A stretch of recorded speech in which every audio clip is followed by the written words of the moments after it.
Τις άδειες νύχτες όλοι μιλούσαν για τη βροχή. Για μας η ελπίδα και η αγάπη είχαν χαθεί. Λες και η καρδιά απ' τον ατέλειωτο τον ουρανό κράτησε μόνο τη συννεφιά και έναν καημό.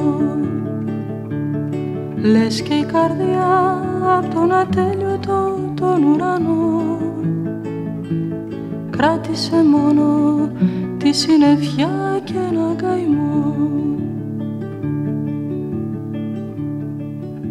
Τις άδειες νύχτες όλοι γελούσαν με τα παιδιά. Στα κρύα μας χέρια δεν είχε λύπη μήτε χαρά. Κι εγώ τις ώρες που έχουν χαθεί ψάχνω να βρω σε μια κάμαρη με το ταβάνι για ουρανό. Κι εγώ τις ώρες που έχουν χαθεί ψάχνω να βρω σε μια κάμαρη με το ταβάνι για ουρανό.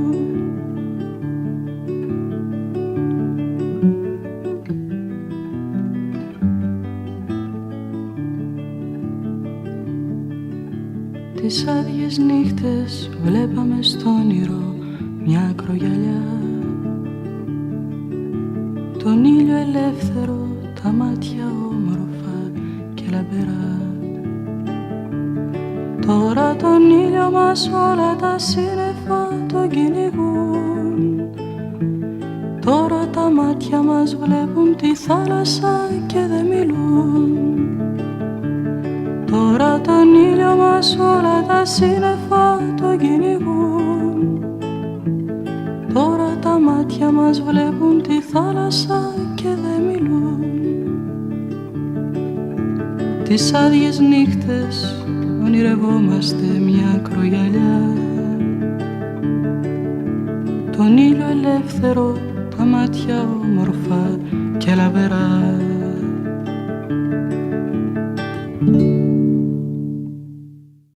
Φίλες και φίλοι, γεια σας.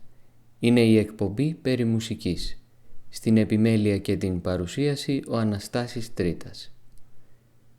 Σήμερα στην εκπομπή θα ακούσουμε τη συνέντευξη που μου παραχώρησε ο σπουδαίος μουσικοσυνθέτης και ενορχιστρωτής Γιώργος Κοντογιώργος.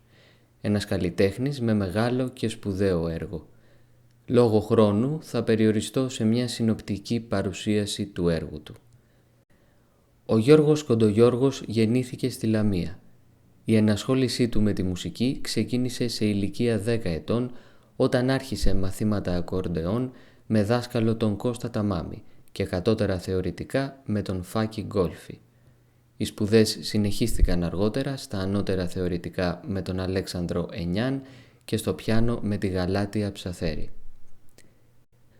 Από το 1965 ηχογραφεί και κυκλοφορεί σε δίσκους μπαλάντες και λαϊκά τραγούδια με τις φωνές όλων των γνωστών τραγουδιστών της εποχής. Μέχρι το 1974 κυκλοφορούν σε δίσκους περί τα 70 τραγούδια του. Μερικά από αυτά έγιναν επιτυχίες που τραγουδήθηκαν από όλους μας και ένα τιμήθηκε με χρυσό δίσκο. Τα τραγούδια του ακούστηκαν από ερμηνευτές όπως η Αρλέτα, η Κέτη Χωματά, η Ρένα Κουμιώτη, ο Γιάννης Πουλόπουλος και πολλοί άλλοι. Εξίσου πλούσια ήταν και η ενασχόλησή του με τη διεύθυνση μουσικών συνόλων, αλλά και την ενορχίστρωση, αφού στο διάστημα 65-75 ενορχίστρωσε 250 και πλέον τραγούδια σημαντικών δημιουργών, με ξεχωριστές συνεργασίες όπως εκείνες με τον Μάνο Χατζηδάκη για τους δίσκους 12 και 1 και Χατζηδάκης με αγάπη, και εκείνες με τον Διονύση Σαββόπουλο για τους δίσκους Περιβόλη του Τρελού και Μπάλο, αλλά και τόσες άλλες με τους Μίκη Θεοδωράκη, Γιάννη Μαρκόπουλο, Βασίλη Τσιτσάνη, Νίκο Γουγιαρά και άλλους. Συνέθεσε επίσης πρωτότυπη μουσική για το θέατρο, τον κινηματογράφο καθώς και για το ραδιόφωνο και την τηλεόραση. Από το 1980 και έπειτα ασχολείται συστηματικά με τη σύνθεση σύγχρονης μουσικής. Έχει λάβει πολλά διεθνή βραβεία και διακρίσεις σε αυτόν τον τομέα, μεταξύ των οποίων το πρώτο βραβείο Classical Marimba League και τη διάκριση από τη διάσημη βιολονίστα Χίλαρι Χάν. Έργα του έχουν εκτελεστεί στην Ελλάδα από την Ορχήστρα των Χρωμάτων και την Καμεράτα και στο εξωτερικό από την Ταπιόλα Συμφωνίετα της Φινλανδίας, τη Συμφωνική Ορχήστρα του Μπιλμπάου της Ισπανίας και την Ορχήστρα South Shore της Ινδιάνα των Ηνωμένων Πολιτειών. Τον Ιούνιο του 1924 είχε την τιμή να παραστεί ως Composer in Residence στην Ορχήστρα South Shore των Ηνωμένων Πολιτειών. Αξίζει να σημειωθεί ότι ο Γιώργος Κοντογιώργος, εκτός από καλλιτέχνης μουσικός, εργάστηκε και ως παθολογοανατόμος, με έντονη επιστημονική προσφορά. Ακολουθεί η συνέντευξη.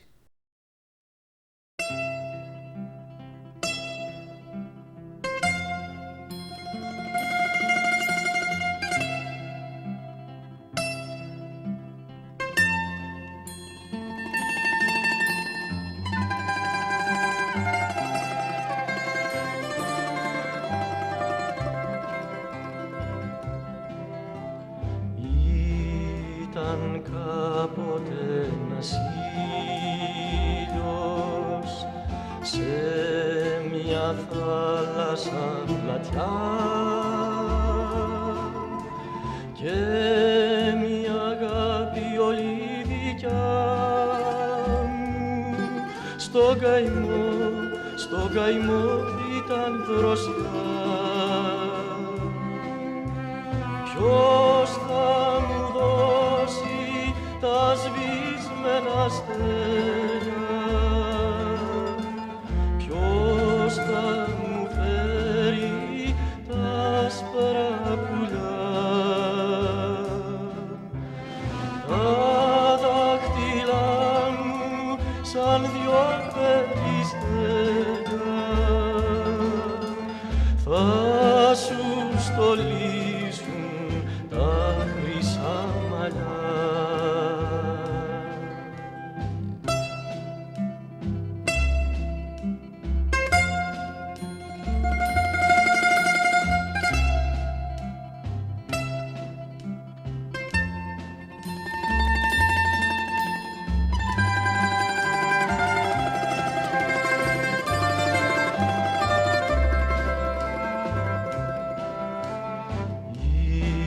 Ήταν κάποτε μια αγάπη σε μια γη τόσο μικρή, δεν τη χώρεσε η καρδιά μου,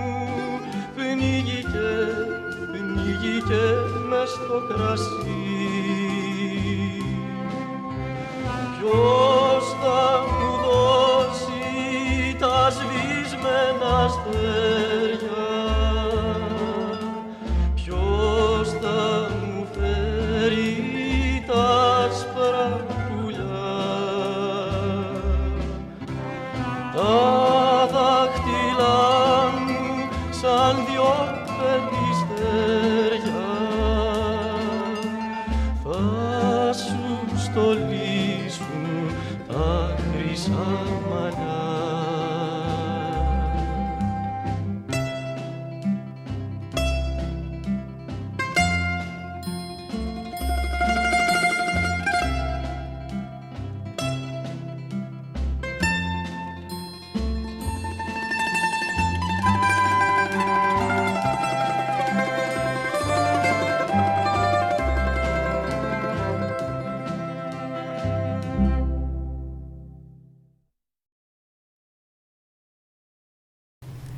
Πώς ξεκίνησε η μαθητεία στη μουσική?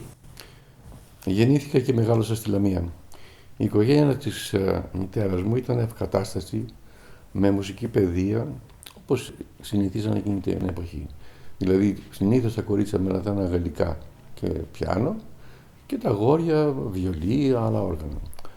Όλα τα αδέρφια της, με εξαίρεση το μικρότερο αδερφό και τη μικρότερη από τις αδερφές, είχαν ασχοληθεί με τη μουσική.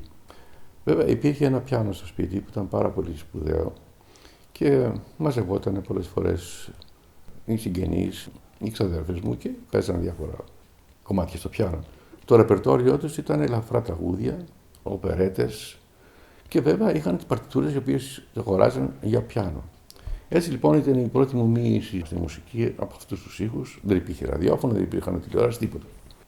Βέβαια, εγώ είχα, εκτός από αυτή την εμπειρία, είχα καταγοητευθεί από το παίξιμο του πιάνου μία συμμαθήτρια της ξαδέρφης μου, η οποία δεν είχε πιάνο και ερχόταν στο δικό μας το σπίτι και μελετούσε, η Κλέρη, η οποία ήταν όμορφη, ήταν έτσι, λιγνή, γοητευτική. Μία φορά την είχα δει μόνο, αλλά όμως είχα την ευκαιρία από το πάνω πάτωμα να βάζω τα αυτί μου στο πάτωμα και να ακούω, και μάλιστα γνώριζε ποιος παίζει. Έλεγα τώρα παίζει η Κλέρη, δηλαδή την αναγνώριζε το ύφος. Και νομίζω η Κλέρη έπαιξε πάρα πολύ σημαντικό ρόλο στο να αγαπήσω τη μουσική. Και έχω γράψει ένα κομμάτι για την Κλέρη. Είναι ένα τετραβαρές έργο για σολό πιάνο. Αργότερα βέβαια άρχισα μαθήματα ακορντεόν και μετέπειτα συναντήθηκα με τον σπουδαίο δασκαλό μου, τον Αλέκο Αλεξανδροενιάν, ο οποίος είχε έρθει στη Λαμία, τον είχε φέρει ο δήμαρχος Γιάννης Παπασιόπουλος για να ιδρύσει τη χοροδία της Λαμίας, η οποία κατάφερε να κερδίσει το δεύτερο διεθνές βραβείο στο φεστιβάλ του Αρέτζο στην Ιταλία. Ήμουν πάρα πολύ ευτυχής που συναντήθηκα μαζί του, γιατί με έμαθε μουσική, αρμονία, και πολλές φορές το λέω και το πιστεύω ότι ό,τι κατάφερα και ακόμα αυτά που δεν έμαθα από εκείνον, το οφείλω σε εκείνον, γιατί με τον τρόπο του με μοίησε και μου έδειξε πώς θα αντιμετωπίσω τη μουσική. Κατά τη διάρκεια της μαθητείας σου, ποιοι συνθέτες, έργα ή και ρεύματα σε συγκίνησαν και επηρέασαν περισσότερο τη μουσική σου ευαισθησία? Πρωτίστως θα ήθελα να αναφέρω τον Μάνο Χατζηδάκη, τη μουσική και τα τραγούδια του οποίου λατρεύω και τρέφω απεριόριστο θαυμασμό. Έπονται βέβαια ο Ξαρχάκος και λιγότερο ο Θεοδωράκης. Είχα την ευκαιρία να κάνω την πρώτη μου εμφάνιση στο φεστιβάλ τραγουδίου της Θεσσαλονίκης το 1965, όπου ο Χατζηδάκης ήταν πρόεδρος της Επιτροπής και μάλιστα με είχε προτείνει για βραβείο πρώτο εμφανιζόμενο συνθέτη. Βέβαια, εκείνη την εποχή υπήρχαν παράλληλα στο εξωτερικό πολλά ανανεωτικά ρεύματα στη μουσική. Μην ξεχνάμε τους Beatles, τους Mamas and the Papas. Όσον αφορά την κλασική μουσική, οι εμπειρίες μου ήταν πάρα πολύ φτωχές. Γιατί ούτε ραδιόφωνο ούτε pick-up είχαμε. Αποκτήσαμε pick-up στα 14-15 χρόνια μου. Όσο για το τρίτο πρόγραμμα, το άκουγα μέσα από παράσιτα και συντονισμό με άλλα ραδιοκύματα από τις γείτονες χώρες. Έτσι, παρά τον διακαή πόθο μου, η συστηματική μου μοίηση στην κλασική μουσική, όσο ζούσα στην επαρχία, παρέμεινε ανεπαρκής. Σοβαρά το πείτε από... Ακόμα και τώρα, όταν περνάς από τη Λαμία, το τρίτο πρόγραμμα χάνεται. Ας το κάνω. Και μου κάνει εντύπωση, γιατί έχουν όλα τα μέσα, τα ραδιοφωνιόμετρα, να εντοπίσουν αυτούς τους ερασιτέχνες, οι οποίοι καλά κάνουν τη δουλειά, δεν είναι κακό. Αλλά όμως δεν μπορεί. Πρέπει να τους περιορίσουν, να μην επιβαίνουν στα επίσημα κρατικά κανάλια. Αυτό είναι να υπάρχει κρατική, δεν μπορώ να το χαρακτηρίσω, δεν ξέρω γιατί. Ακόμα και σήμερα. Τώρα, περνώντας για την Αθήνα, στη Λαμία το τρίτο πρόγραμμα χάνεται από τους επιβίτορες των ιδιωτικών σταθμών. Δεν έχω τι να πω. Μόνο που, αν δεν κάνω λάθος, στην πρώτη σας συμμετοχή στο φεστιβάλ είχατε συνεργαστεί με τον Γιώργο Παπαστεφάνου και τα κόμματά του έφυγε το καλοκαίρι. Όχι. Το πρώτο τραγούδι μου ήταν το Χαμένο βράδυ. Και η πίσω πλευρά του δίσκου που εκδόθηκε σε 45 στροφές ήταν τα σβησμένα αστέρια σε στίχους Γιάννη Κακουλίδη. Αυτό ιδίως το τραγούδι παίζονταν κατά κόρον από τον ζωγράφο και στο πιάνο τον Τάσο τον Καρακατσάνη στις Εσπερίδες κάθε βράδυ στις Μπουάτ. Επίσης ήταν κατάμεστες. Τη δεύτερη χρονιά, το 1966, υπέβαλα το τραγούδι αυτό, το Έφυγε το καλοκαίρι, με το στίχος του Γιώργου Παπαστεφάνου. Και το οποίο τόσο καταπληκτικό τραγούδι και εξ όσων γνωρίζω δεν βραβεύτηκε.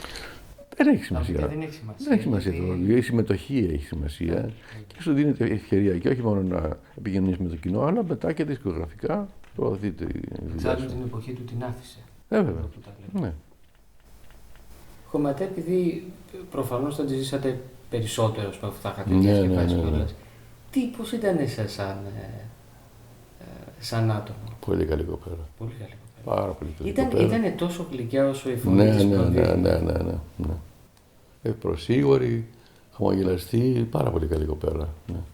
Ατύχησε το πρώτο γάμο της. Ναι, σωστά, βέβαια. Ναι. Βέβαια. Και τη χάσαμε και νωρίς. Της είχαμε κάνει, θυμάμαι, μια συναυλία στο Sporting για να μαζέψουμε χρήματα για να την ενισχύσουμε. Γιατί νοσηλευόταν στον Ευαγγελισμό. Και ήταν φτωχή κοπέλα. Ο πατέρας ήταν θυρωρός. Σε μια παράδοση στο Νίκης ήταν. Εγώ είχα μια καλή σχέση μαζί της, πήγαινα στη γιορτή της. Ήταν πολύ σε μια κοπέλα, ναι.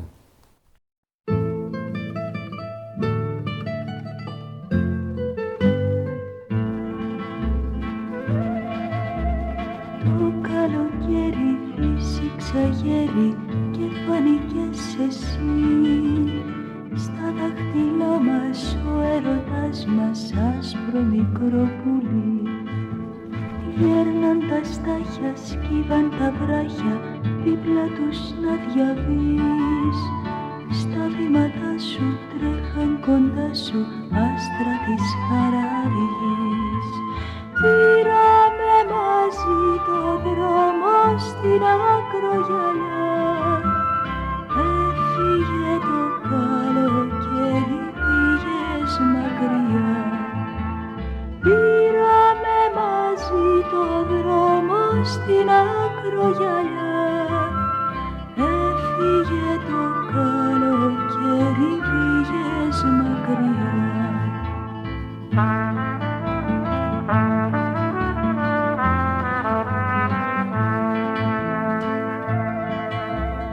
Το καλοκαίρι σε φέρα γέρι στη ρίζα της ιτιάς.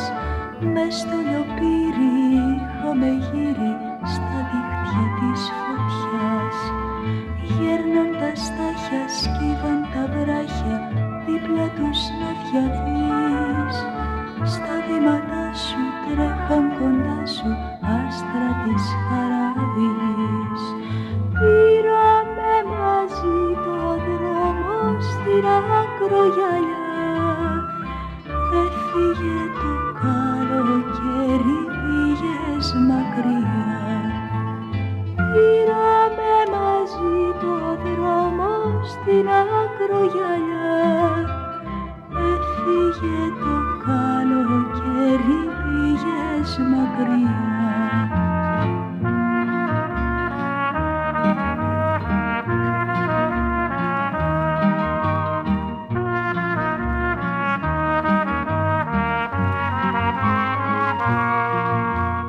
Πήραμε μαζί το δρόμο στην ακρογιαλιά. Έφυγε το καλοκαίρι, πήγες μακριά. Πήραμε μαζί το δρόμο στην ακρογιαλιά. Έφυγε το καλοκαίρι, πήγες μακριά.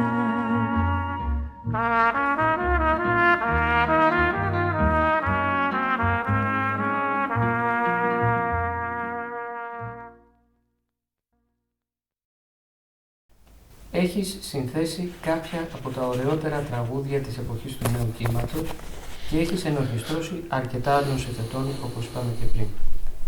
Πώς αποτιμάς το μουσικό περιβάλλον της εποχής εκείνης? Ήταν σημαντική εποχή, θα μπορούσα να πω, επανάσταση για το ελληνικό τραγούδι. Το νέο κύμα το έφερε από τη Γαλλία ο Γιάννης Ουρπανός, ο οποίος στη θητεία του στο Παρίσι είχε συνεργαστεί με την Μπριζίτ Μπαρντό, είχαν τραγουδίσει τραγούδια του και παίζονταν στο Παρίσι στις μπουά της δυτικής όχθης του Σιγκουάνα, το ξέραμε τότε ως Nouvelle Vague. Αυτό λοιπόν το Nouvelle Vague το μετέφρασε ο Πατσιφάς, ο ιδρυτής και ιδιοκτήτης της εταιρείας Λύρας, σε νέο κύμα. Έτσι λοιπόν με την έλευση του Σπανού γεννήθηκε και το νέο κύμα. Άρα από ποια στοιχεία διαμορφώθηκε το νέο κύμα, κυρίως από τα στοιχεία αυτά που είχε ο Σπανός στη μουσική, ή είχε φέρει αυτό το δυτικό τρόπο ρεύμα με τον ερχομό του στην Ελλάδα το έφερε και αυτό? Μπορεί να έφερε και αυτό, αλλά τα τραγούδια του όμως που παρουσίασε δεν είχαν επηρεασμένα από το γαλλικό τραγούδι. Ήταν πρωτότυπα τραγούδια. Όπως και όλα μας τα τραγούδια ήταν πρωτότυπα και σε στίχο και στη μελωδία. Όχι, σίγουρα. Στο κομμάτι των επιρροών περισσότερο, δηλαδή θα επηρεάστηκε από το. Μπορεί και να μην επηρεάστηκε ιδιαίτερα από το γαλλικό τραγούδι, αλλά όμως έθεσε την δική του πρόταση ερχόμενο στην Ελλάδα. Και το τραγούδι που έγραψε, μια αγάπη για το καλοκαίρι, όλα αυτά ανήκουν πλέον στην ελληνική, ας πούμε, χωρία των τραγουδιών. Ποιοι παράγοντες συνδυάστηκαν και συνετέλεσαν στη διαμόρφωση του μουσικού ιδιώματος του νέου κύματος, το οποίο είχε μια ξεχωριστή μουσική αυτοτέλεια όσον αφορά την επιλογή των στίχων, της μελωδίας, του ηχοχρώματος, αλλά και της ενορχήστρωσης? Συγγνώμη, σε μεγάλο βαθμό οφείλεται από τη δικιά σας, όπως έχουμε πει. Εντάξει, υπήρχε συμμετοχή, δική μου ενεργό συμμετοχή. Αλλά ήταν μια νέα πρόταση, δηλαδή κάτι το οποίο αυθόρμητα και άμεσα υιοθετήθηκε από την νεολαία, η οποία την περίοδο εκείνη έκανε ένα είδος επανάστασης στο κατεστημένο και επίσης αμφισβήτησε τις αξίες των γονιών της σε ένα διεθνές περιβάλλον το οποίο ήταν ευνοϊκό, όπως το Woodstock, η εποχή των hippies, η έμφαση στην αντιπολεμική έκφραση και τη συναισθηματολογία για διεθνή ειρήνη. Έτσι παρουσιάστηκαν καινούργοι, νεαροί τραγουδιστές και συνθέτες. Για οικονομικούς βέβαια λόγους, επειδή ο Πατσιφάς δεν διέθετε πολλά χρήματα ώστε να απευθυνθεί σε καταξιωμένους τραγουδιστές και συνθέτες, προσέβαλε νέους. Και τα τραγούδια αυτά βέβαια είχαν την έκφρασή τους, όπως είπαμε και προηγουμένως, στις μπουάτ της Πλάκας, οι οποίες ήταν κατάμεστη κάθε βράδυ, αποκλειστικά και μόνο από νέους. Δηλαδή, σπανίως έβλεπες υπερήλικες μέσα στις μπουάτ αυτές, οι οποίοι συνοστιζόταν ο ένας δίπλα στον άλλον και ακούγανε με θρησκευτική ευλάβεια τα τραγούδια. Γι' αυτό διαμόρφωσε ένα πάρα πολύ όμορφο και θετικό κλίμα για την εποχή εκείνη. Βέβαια, το μουσικό ιδίωμα εν μέρει βασίζεται στη λιτή επιλογή των οργάνων για τις συνορχιστρώσεις που συνέβαλαν ώστε να δημιουργηθεί ένα διαφορετικό ηχόχρωμα. Σημειώνω ότι τα πρώτα τραγούδια του Σαββόπουλου, του Μαυρουδίου και της Αρλέτας ήταν ηχογραφημένα αποκλειστικά και μόνο με κιθάρα. Βέβαια, θα ήθελα να πω ότι παίξαν σημαντικό ρόλο οι στιχουργοί, οι οποίοι πρότειναν ένα στίχο αποστασιωμένο και απαλλαγμένο από γλυκερές και έντονα συναισθηματικές εκφράσεις και από κρυφά μηνύματα.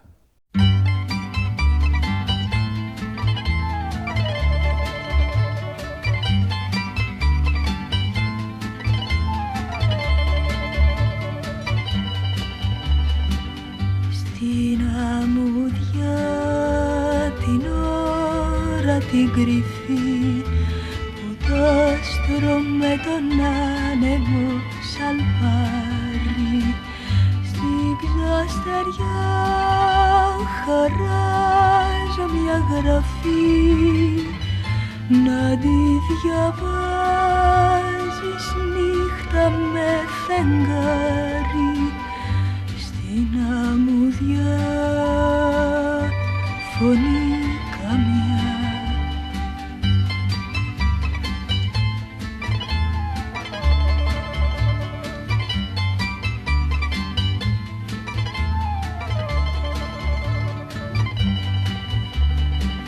στην αμμούδια περπάτησα σκυφτή και σου στείλα το δάκρυ με ένα κύμα.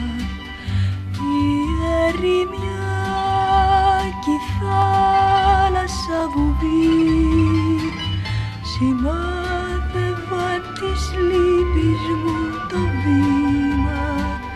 Στην αμμούδια φωνή καμιά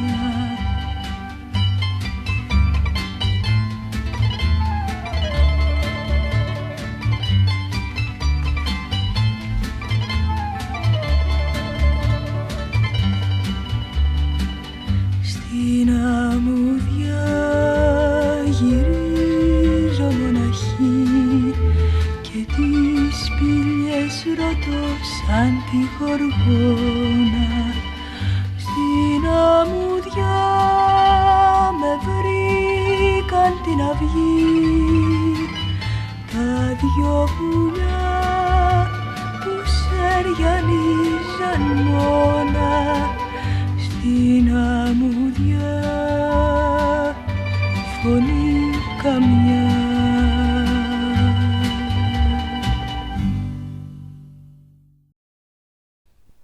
Η μελοποιημένη ποίηση είναι ένας τρόπος αυθεντικής μόρφωσης του λαού και συνάμα τρόπος αντίστασης απέναντι στον τεχνοκρατισμό, την εικόνα και την ταχύτητα που σήμερα κυριαρχούν. Αναμφισβήτητα. Εξαίρω πρωταρχικά την προσφορά αρχικά του Θεοδωράκη που μελοποίησε μεγάλους ποιητές όπως ο Γιώργος Εφέρης, ο Οδυσσέας Ελίτης, ο Γιάννης Ρίτσος και τους προσέφερε στο ευρύτερο κοινό μέσα από πανέμορφες μελωδίες. Έτσι, οι Έλληνες έμαθαν για τους ποιητές αυτές και το έργο τους, χωρίς καν να μπουν στον κόπο να διαβάσουν τα ποίηματα αυτά από την έντυπη μορφή τους. Προσωπικά έχω μελοποιήσει ποιητές της γενιάς μου, όπως τους Νίκο Καρούζο, Άκου Δασκαλόπουλου, Γιάννη Κακουλίδη, αλλά και άλλους όπως τον Διονύσιο Ρωσολαμό, τον Λόρδο Βύρωνα και αρχαίους ποιητές όπως τον Ευρυπίδη και τον Αρχίλοχο. Θεωρώ σημαντικό για να συνθέτη να μελοποιήσει ποίηση, γιατί κατά τη γνώμη μου μόνο τότε δίνει νόημα και πνοή στο έργο του και θεωρείται πια ως ολοκληρωμένος. Αυτό το λέω από προσωπική εμπειρία. Ασφαλώς η μελοποίηση των ποιητών αποτελεί σημαντικό γεγονός απέναντι στην ταχαίως αναπτυσσόμενη και επικρατούσα τεχνολογία και τη μαζική και ανελαίτη επιρροή του τεχνοκρατισμού. Δυστυχώς διαπιστώνω ότι με την ταχύτητα ροής των πληροφοριών και γνώσεων η σχέση δημιουργού σύγχρονης μουσικής και κοινού βρίσκεται σε διαρκώς αυξανόμενη διάσταση. Η καταφανώς ανεπαρκής παιδεία παράλληλα διαπιστώνεται από τις κακοφωνίες μαθητικών χορδεών όπου η παραφωνία κυριαρχεί. Δηλαδή όταν ακούς τα παιδιά να τραγουδάνε τα κάλαντα ή οι στρατιώτες να τραγουδούν τον εθνικό ύμνο, είναι προτιμότερο να κλείσεις τα αυτιά σου. Το φάλτσο έχει γίνει κυριαρχία. Το φάλτσο, και μάλιστα το έχω γράψει μια συνέντευξή μου, ο Πλάτων λέει ότι η μουσική δεν έχει μόνο ύφος, και ύφος λέγανε αναφορά τις κλίμακες, ίδιες, φρίγες, κλίμακα. Τρόπος. Οι τρόποι είναι. Τρόποι είναι. Έχει και ήθος. Τι είναι το ήθος? Να μην κάνεις φάλσο. Με αυτόν τον τρόπο όμως αμβλύνεται το μουσικό κριτήριο ώστε η παραφωνία πάβει να γίνεται ενοχλητική στο ευρύτερο κοινό. Επίσης, η διαρκής και παθητική έκθεση ηχοπολτό αδιάφορης μουσικής οδηγεί σε χαλάρωση και τελικά στην αποκοπή των δεσμών του ακροατή από τη μουσική.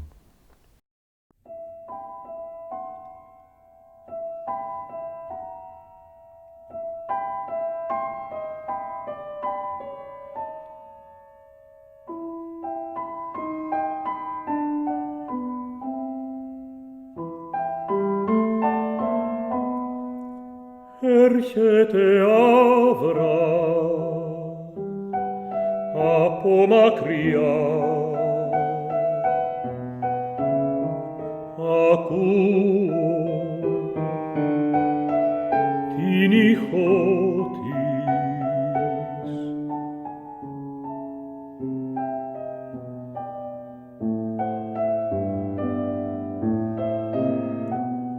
Σαν βελαγίσιο αγερί στις λευκές στράτες του Αιγαίου.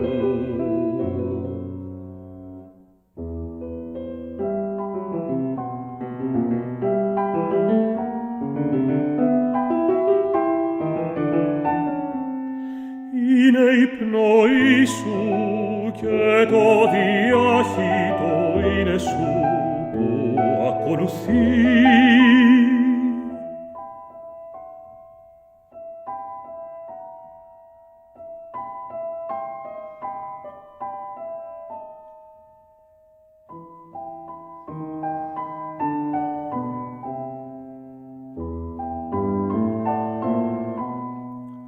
Λίγο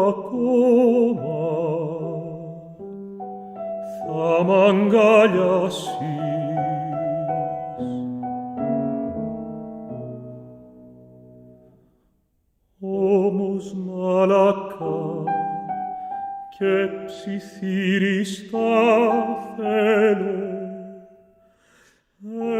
έχω γίνει πυλός,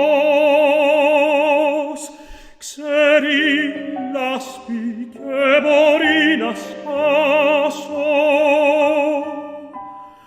να διαλυθώ μπορεί στο λευκό χνάρι σου να χαθώ για πάντα.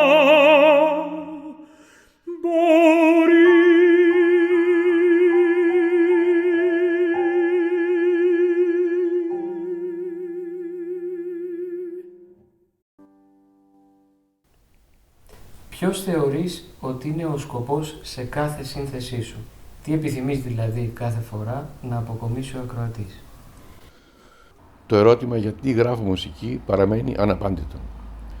Από τότε που θυμάμαι, τραγουδούσα αυτοσχεδιάζοντας. Μερικές φορές η τάση για μουσική γραφή έρχεται αυθόρμητα, ως παρορμητική επιταγή αποτύπωσης των μουσικών ιδεών. Όμως αυτό δεν συμβαίνει πάντοτε. Άλλες φορές οφείλω να ανταποκριθώ, για παράδειγμα, όταν έχω αναλάβει κάποια υποχρέωση να συνθέσω μουσική για το θέατρο και κινηματογράφο. Πάντως, η σύνθεση αποτελεί αναπόσπαστο στοιχείο της ζωής μου, ώστε δεν θα μπορούσα να ζήσω χωρίς να γράφω μουσική. Τι αναμένω από τους ακροατές? Αναμένω να εκτίξουν τον συναισθηματικό τους κόσμο μέσα από τη μουσική μου, ώστε να μοιραστώ την έμπνευσή μου μαζί τους.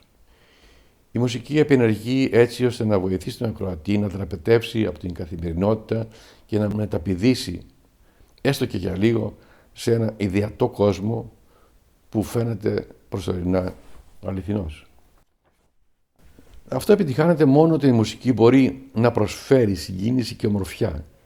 Διαχρονικά, η αισθητική δηλαδή, το κάλος του ήχου, αποτελεί το ζητούμενο στοιχείο. Έτσι προσπαθώ ώστε οι συνθέσεις μου να εμπεριέχουν γοητευτικά, αλλά και παράλληλα πρωτότυπα δυναμικά στοιχεία. Ενίοτε, όσον αφορά την σύγχρονη μουσική μου σύνθεση, ενδίδω στην παράθεση μοντέρνων τεχνικών, επειδή είμαι πεπισμένος ότι μόνο με τόλμη και πειραματισμό η τέχνη εξελίσσεται και προχωρά.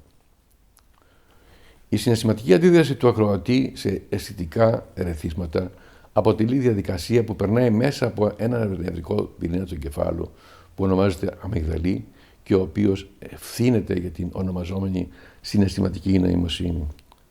Έτσι, η μουσική μπορεί να προκαλέσει ακόμα και σωματικές αντιδράσεις, όπως ρίγη και δάκρυα. Αυτό μπορεί να συμβεί όταν κατά τη διάρκεια μιας μουσικής ακρόασης η συναισθηματική σφαίρα του εγκεφάλου ανακαλέσει αυτόματα ένα φορτίο αναμνήσεων που έχει αποτυπωθεί στη μνήμη σε συνάρτηση με κάποιο συναισθηματικό γεγονός.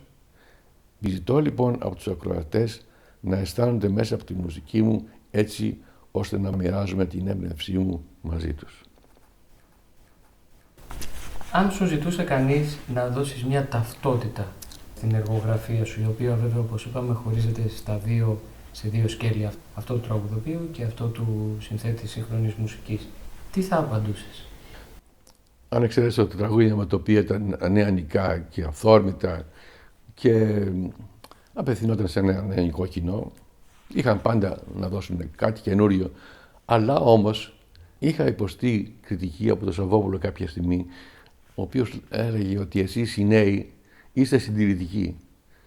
Μετά από χρόνια κατάλαβα τι εννοούσε, γιατί πραγματικά μπορεί οι μελωδίες που έγραφα τότε να ήταν πρωτότυπες, να ήταν όμορφες, να ήταν αποδεκτές εύκολα, αλλά δεν είχαν κάποια τολμήρη χειρονομία.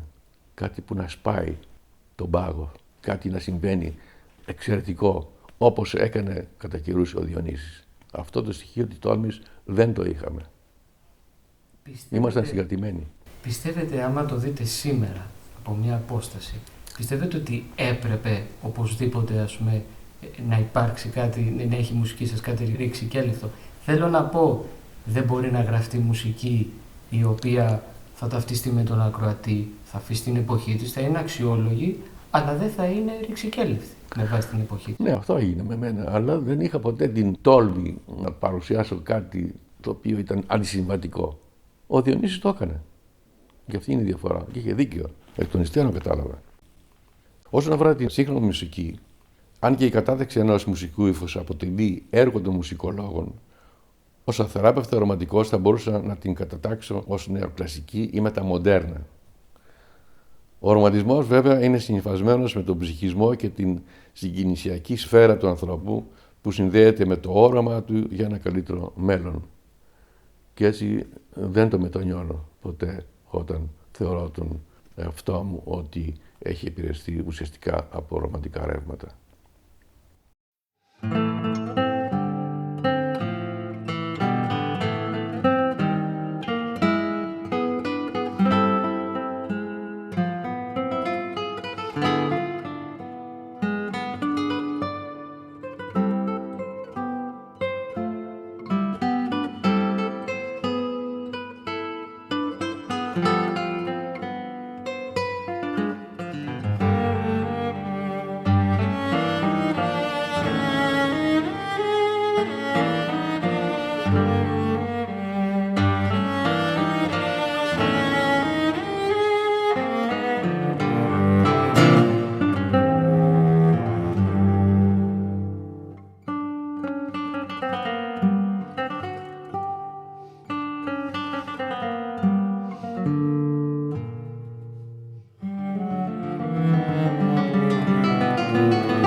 Συνήθως, και να μην παρεξηγηθώ, το λέω με καλή βέβαια διάθεση, συνήθως ο πιο ακαδημαϊκός χώρος της μουσικής θέλει να βλέπει τη μουσική με μια λογική εξέλιξη. Δηλαδή, έρχεται ένα ρεύμα, το επόμενο θα έρθει και πρέπει να εξελιχθεί από το προηγούμενο ή και από όλα τα προηγούμενα κτλ.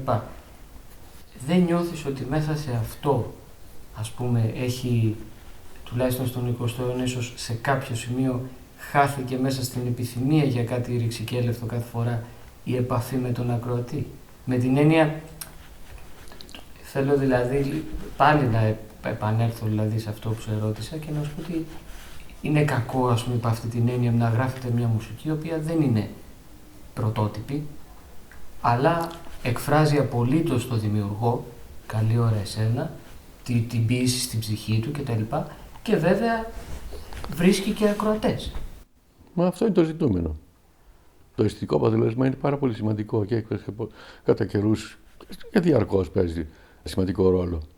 Γι' αυτό και η μουσική της δεύτερης σχολής της Βιέννης, ο δεκαοφθογγισμός, δεν μπόρεσε να δομήσει ένα κοινό το οποίο να την αγαπά τη μουσική αυτή.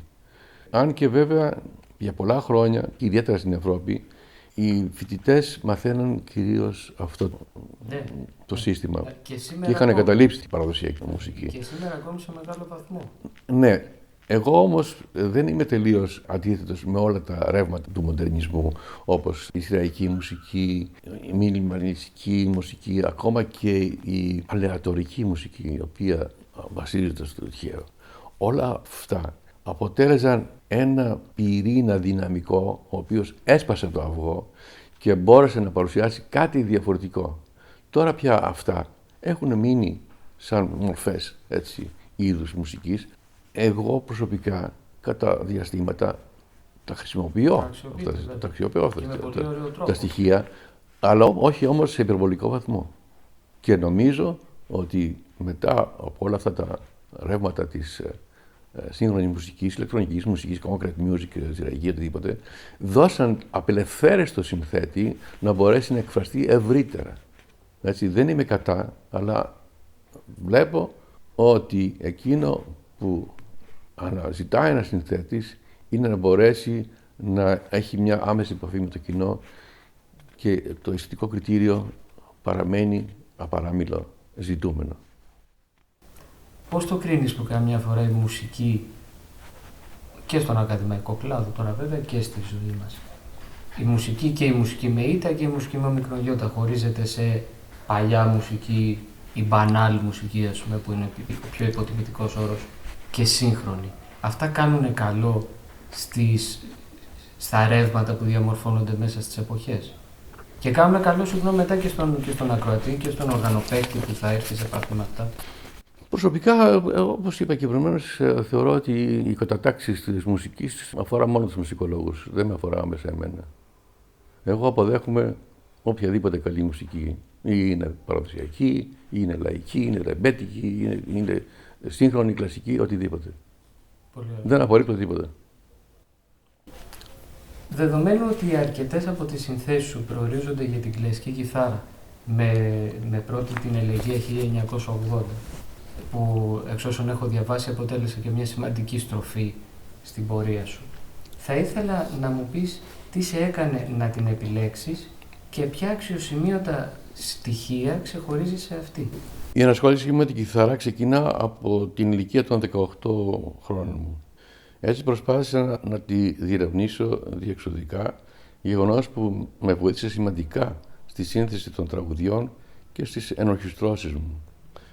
Μέσα από τη φιλία με τον συνθέτη Νίκο Μαγκάκη πριν από πολλά χρόνια, γνώρισα τον κιθαριστή Παύλο Κανελάκη, που αργότερα αναπτύξαμε μια φιλική σχέση. Έτσι, κάποια στιγμή του πρότεινα να ερμηνεύσει ένα έργο μου για σόλο κιθάρα, την Ελεγία 1980, που, όπως είπες προηγουμένως, αναφέρεται στην καθοριστική στροφή μου από το τραγούδι στην ασχόλησή μου με τη σύγχρονη μουσική. Αρχικά έδειξε ενθουσιασμένος και έτσι συνέθεσα μια σειρά από έργα για κλασική κιθάρα που ηχογραφήσαμε και κυκλοφόρησαν σε CD το 2020 από τη δισκογραφική εταιρεία Naxos με το κοινικό τίτλο Kaleidoscope. Εν τω μεταξύ, ένα χρόνο αργότερα παίχθηκε σε παγκόσμια πρώτη εκτέλεση το κονσέρτο για κιθάρα και ορχήστρα από την Ταπιόλα Συμφωνιέτα στο ΕΣΠΟ της Φιλανδίας. Σημαίνω ότι το CD Kaleidoscope έλαβε 2 ασημένια βραβεία από το Global Music Awards. Και έχει και πάρα πολύ ωραία έργα, την Καυσονάτα, τους Θαλασσινούς Εσπερινούς, που εκεί έχετε συμπεριλάβει και μερικά εμβληματικά τραγούδια σας. Επεξεργασμένα βέβαια και αναδομημένα. Και σε έτσι ακριβώς. Η Θαλασσινή Εσπερινή είναι βασισμένη σε τραγούδια που έγραψε στο Νέο Κύμα και σε λαϊκά τραγούδια μου λίγο αργότερα.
Ποιοι παράγοντες καθιστούν ένα έργο ικανό για να αντέξει στον χρόνο? Θεωρώ ότι η πρωτοτυπία και η αισθητική αποτελούν τους πλέον ισχυρούς βασικούς παράγοντες. Όμως, κανένα δεν μπορεί να εγγυηθεί τίποτα πριν ο χρόνος δείξει το αποτέλεσμα. Ο χρόνος σαν χρόνος δεν είμαστε εμείς. Θέλω να πω μια καλή κοινωνία, αν φανταστούμε μια καλή ιδεατή κοινωνία που κρατάει την αισθητική της σε ένα υψηλό επίπεδο. Ακούει τα κλασικά της, ακούει τα τραγούδια της κτλ. Σε μια τέτοια κοινωνία θα ξεχνόταν ένα καλό κομμάτι. Θέλω να πούμε πως ο χρόνος τον χρησιμοποιούμε για να πούμε ότι για να μην πούμε, ας πούμε, για να μην αναδείξουμε ότι θα έπρεπε εμείς, δηλαδή φέρουμε εμείς την ευθύνη για το τι ακούμε, τι κάνουμε, τι λέμε, τι τραγουδάμε. Δεν μπορώ να απαντήσω σαφώς. Πάντως, η διαμόρφωση ενός κοινού στηρίζεται στις δικές του επιλογές, οι οποίες βέβαια επηρεάζονται από το περιβάλλον. Από τι ακούει κάθε μέρα στο ραδιόφωνο όταν πηγαίνει στη δουλειά του, από τι βλέπει στην τηλεόραση, δηλαδή από άμεσα στοιχεία που τον επηρεάζουν, τα οποία δεν μπορώ να τα καθορίσω ότι μπορώ να τα προεκτείνω πιο πολύ.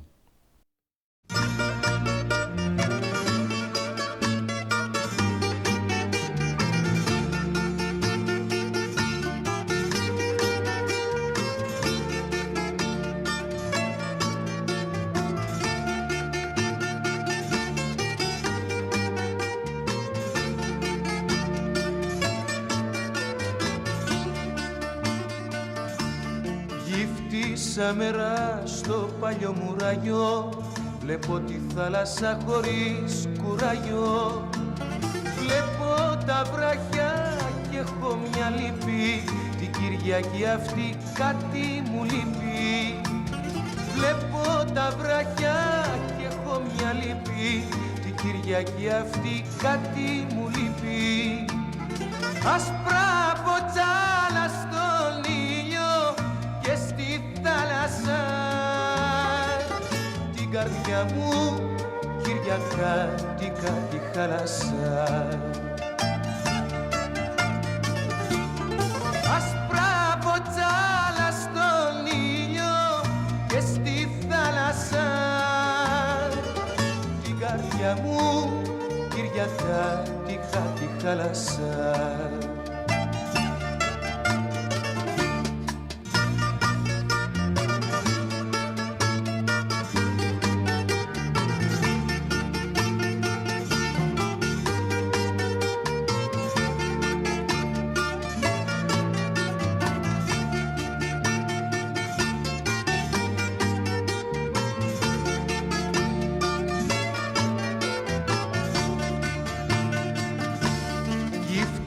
Σαν τύχη πες μου τη μεσονή, τα πω μεσημερογιάδες ζυγώνει.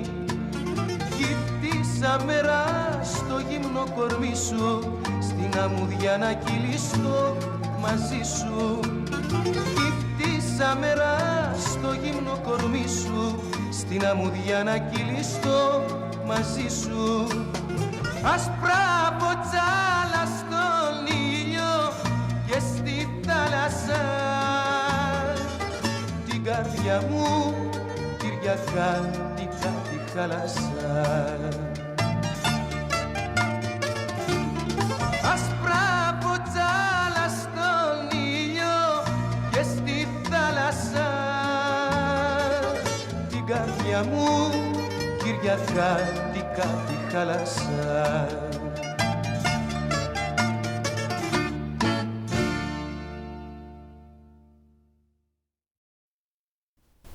Η δική μας σύγχρονη λόγια μουσική παράδοση, που περιλαμβάνει συνθέτες όπως εσείς, Καλή Ώρα, ο Θεοδωράκης, ο Χατζηδάκης, ο Μαρκόπουλος και άλλοι, δεν έχει να ζηλέψει τίποτε σε επίπεδο δημιουργίας και ποιότητας από τις αντίστοιχες λόγιες άλλων χωρών. Κι όμως ανέκαθεν, ιδιαίτερα στο κομμάτι της εκπαίδευσης, το οποίο περιλαμβάνει σχολές, οδεία, πανεπιστήμια, νιώθω ότι για την πλειοψηφία των δικών μας συνθετών δεν δείχνουμε τον απαιτούμενο σεβασμό. Και έτσι δεν ερχόμαστε σε ουσιαστική επαφή με αυτή τη σπουδαία βιβλιοθήκη που αποτελεί βέβαια και σημαντικότατο κομμάτι του μουσικού πολιτισμού μας. Γιατί πιστεύετε ότι συμβαίνει αυτό και ποιες ενδεχομένως λύσεις θα μπορούσαν να αναζητηθούν? Αναμφίβολα το πρόβλημα αυτό αποτελεί ένα πραγματικό γεγονός για το οποίο εν μέρει ευθύνονται οι αρμόδιοι των πανεπιστημίων, οδείων και σχολείων. Για παράδειγμα, τα τελευταία 17 χρόνια που ζω στην Αγριά, το Πολιτιστικό Πνευματικό Κέντρο Πορφυρογένειο έχει επιτελέσει ένα σημαντικό έργο για την ανάδειξη μουσικής. Δυστυχώς, ελάχιστοι καθηγητές του Οδείου του Βόλου δίνουν το παρόν, αλλά πολύ λιγότερο ή και καθόλου οι μαθητές του Οδείου και του Μουσικού Σχολείου. Επίσης, στις συναυλίες που οργανώνονται από τις κρατικές ορχήστρες, μόνο λίγες φορές περιλαμβάνονται στο πρόγραμμα έργα Ελλήνων συνθετών. Σε αυτό δεν μπορεί να έχει λόγο ένας συνθέτης, γιατί ο προγραμματισμός μιας ορχήστρας επαφίεται στον διευθυντή της ορχήστρας, ο οποίος κάνει τις επιλογές του. Ξαναλήθεια, βέβαια, είχε ξεκινήσει ο Χρήστος Ολεοντής μου είχε πει ότι είχε ξεκινήσει τότε ως πρόεδρος της ΕΡΤ για τα σύνολα που μπορούσε να έχει επιτήρηση, ότι είχε βάλει ως απαιτούμενο να υπάρχει και ένα ελληνικό έργο από τους μαέστρους, γιατί και αυτοί βέβαια σε έναν βαθμό φέρουν ένα βάρος, φέρνουν και αυτή την ευθύνη τους ως προς το κομμάτι αυτό. Το ξέρω πολύ καλά αυτό, γιατί με τον Χρήστο Λεοντή έχουμε ένα σύνδεσμο πολλών ετών. Τον γνώρισα όταν ήταν τελειόφοιτης του Οδείου και είχαν χρέη βιβλιοθηκάριος. Ήταν ο άνθρωπος ο οποίος με μοίησε στους ρυθμούς και την οργανογνωσία του ρεμπέτικου και με βοήθησε πάρα πολύ. Μάλιστα ήταν ο πρώτος ο οποίος ενορχίστρωσε ένα κομμάτι μου και το έπαιξε με την ορχήστρα του ραδιοφώνου. Όταν είχε αναλάβει διευθυντής του Τρίτου, επικοινώνησα μαζί του και με κάλεσε και κατέθεσα παρτιτούρες από έργα μου. Και είχε προσκαλέσει και τον επικεφαλής, τον Σημειονίδη, και του τα έδωσε προσωπικά ο ίδιος, αλλά ουδέποτε παίχτηκαν τα έργα αυτά. Δεν ξέρω αν αυτή η ιδέα του ευωδόθηκε. Και μάλιστα είχε κάνει και ένα διαγωνισμό για έργα για πιάνο και ορχήστρα. Ποτέ δεν έμαθα αν ο διαγωνισμός αυτός τελεσφόρησε και επιλέγει κάθε έργο. Οπότε η προσπάθειά του μάλλον έπεσε στο κενό.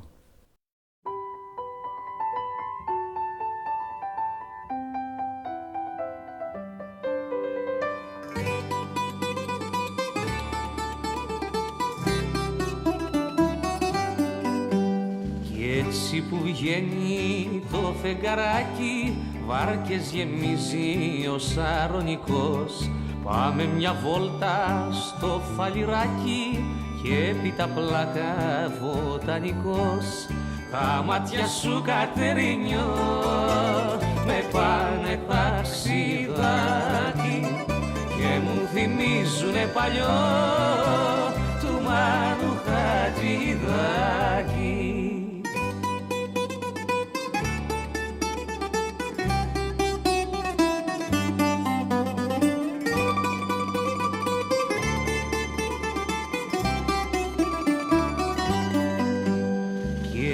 Που μπήκε καλοκαιράκι, λέω να πάω σε ένα νησί. Έλα μαζί μου, Κατερινάκι, το θαλασσάκι, εγώ κι εσύ. Τα μάτια σου, Κατερίνιο, με πάνε ταξιδάκι και μου θυμίζουνε παλιό του Μάνου Χατζηδάκη.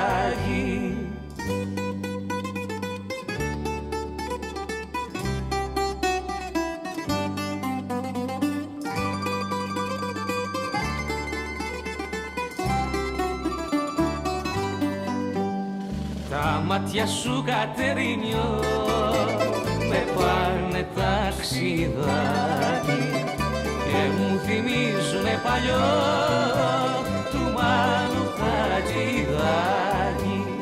Τα μάτια σου, Κατερίνιο, με πάνε ταξιδάκι και μου θυμίζουνε παλιό του Μάνου Χατζηδάκη.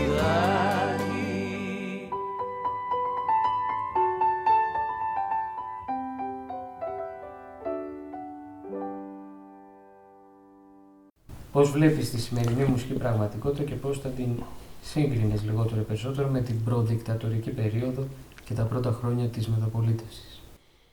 Καμία σχέση. Το τραγούδι πλέον έχει γίνει προϊόν τραγουδιστών της πίστης. Οι δε νέοι συνοστήσονται στα μπαράκια ακούγοντας ένα εκφαντικό, μονότονο και επαναληπτικό ήχο πολτό που μακράν απέχει από αυτό που ονομάζουμε μουσική. Οι μεγαλύτεροι οικονομικά αποκατεστημένοι σειραίων στα κέντρα τα νυχτερινά της πίστας και μεταξύ ουίσκι και ροδοπετάλων διασκεδάζουν. Η μουσική που πιστεύω και θέλω να ακούνε οι ακροατές δεν είναι διασκεδαστική. Νιώθω ότι στις σύγχρονες κοινωνίες το άτομο διακατέχεται από ένα φετίχ, να το πούμε, προσκόλλησης στη θεματική των ανοιχτών οριζόντων, στο βαθμό βέβαια που όλα γίνονται αποδεκτά και μέσα από αυτό αφήνεται ελεύθερος να καταναλώσει κάθε φαινόμενο παραγωγής έργου, γιατί εκεί είναι και ο στόχος. Είτε το έργο είναι μουσικό, είτε εικαστικό, είτε θεατρικό κτλ. Ως καλλιτεχνικό δημιούργημα. Μέσα σε αυτή την κατανάλωση εικόνας και ήχου δεν αποδυναμώνονται τα τραγούδια αυτά που είχαν μια στόχευση στην καλλιέργεια ψυχής, συναισθήματος και πνεύματος που τόσο μας ανέδειξε η γενιά σας? Ούτε μία αμφιβολία. Ζούμε στην εποχή της εικονικής πραγματικότητας, της τεχνητής νοημοσύνης και των επηρεαστών των μέσων κοινωνικής δικτύωσης. Τα τελευταία θα μπορούσαν να αποκρούνται μέσα αντικοινωνικής δικτύωσης, γιατί απομακρύνουν τους ανθρώπους και δημιουργούν ένα περιβάλλον όπου απουσιάζει η ενσυναίσθηση. Σαν γιατρός αναφέρω ότι ένα από τα συμπτώματα της κατάθλιψης είναι η λεγόμενη απροσφορότητα συναισθήματος, η οποία σήμερα έχει γίνει επιδημία και πολύ σύντομα νομίζω θα προσλάβει διαστάσεις πανδημίας.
Κάπου εδώ, φίλες και φίλοι, ολοκληρώνεται η συζήτηση με τον σπουδαίο μουσικοσυνθέτη Γιώργο Κοντογιώργο, τον οποίο ευχαριστώ από καρδιάς για το χρόνο που μου αφιέρωσε.